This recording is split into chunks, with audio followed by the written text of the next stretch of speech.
Hello and welcome to the Jewish Curiosity podcast, where we ask questions and take journeys.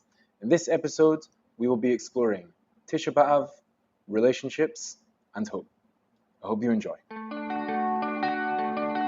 I think that one of the most important things in any interaction, in any relationship, is presence.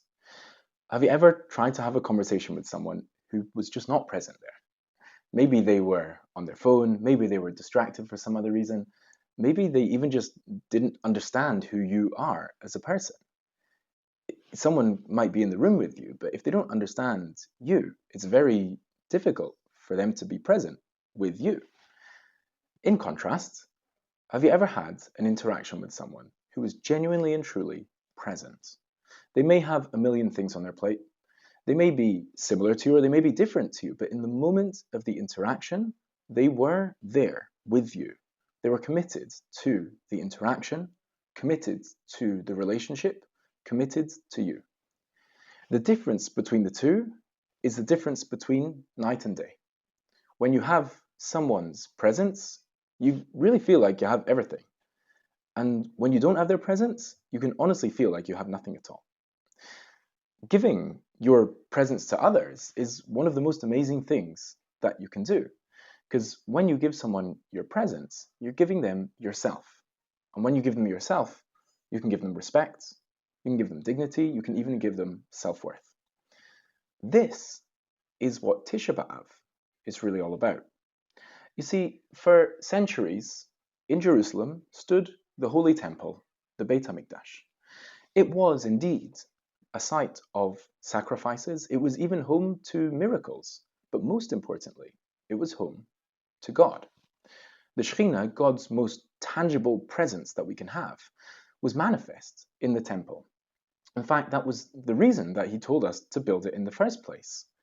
He wanted to dwell among us. He doesn't just want to be our creator. He doesn't just want to be our provider. God wants to have a relationship with us. He wants to be present. This presence was something that we had during the temple times, and with the destruction of the temple, that's what we really lost. And when we lost that, everything changed. The sages say that the color of the sky was dimmed, that the taste of fruit went away.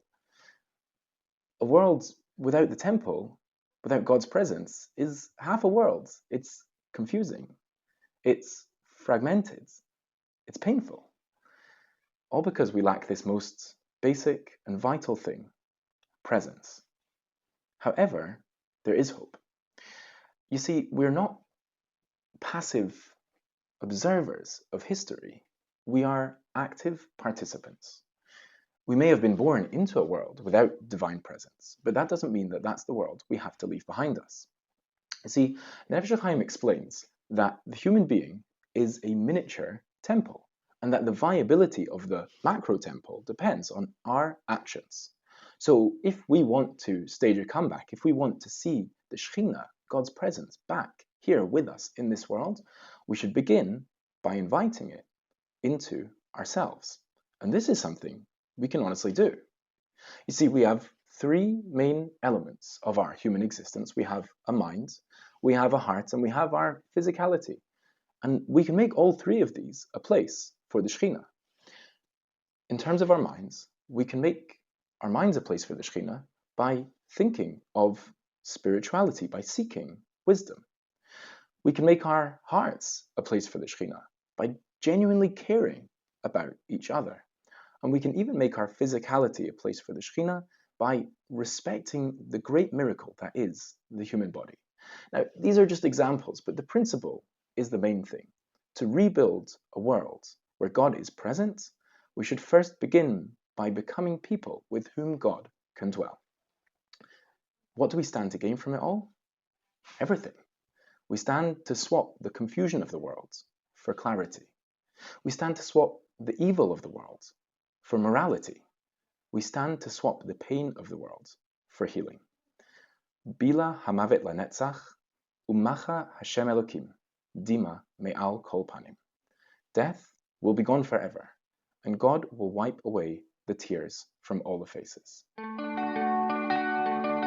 hope you enjoyed that episode of the Jewish Curiosity podcast. If you want to find out more or check out more episodes, you can go to www.jewishcuriosity.com, or you can also find us on Spotify, Apple Podcasts, and YouTube. Have an amazing day, and hope to see you next time.